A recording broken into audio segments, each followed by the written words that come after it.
Chelsea sack head coach Enzo Maresca.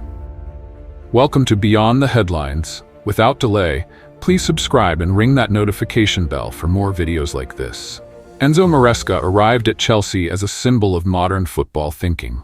A student of positional play, tactical discipline, and Pep Guardiola's philosophy, he was backed as a long-term project manager, young, progressive, and fearless. His early months brought structure and identity. Chelsea's build-up became calmer, possession more intentional, and several young players flourished under his system.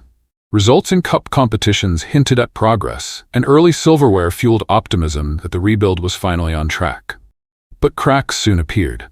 Maresca's rigid tactical demands clashed with a squad still learning consistency. Premier League form dipped, performances lacked intensity, fans grew restless, and Stamford Bridge turned unforgiving. Behind the scenes, relations with the club hierarchy reportedly deteriorated. Disagreements over recruitment, squad control, and long-term vision escalated. Missed media duties and visible frustration signaled a breakdown in trust. Despite moments of promise and notable achievements in a short span, Chelsea's patience ran out. Maresca's reign ended not just because of results, but because at Chelsea, alignment matters as much as trophies.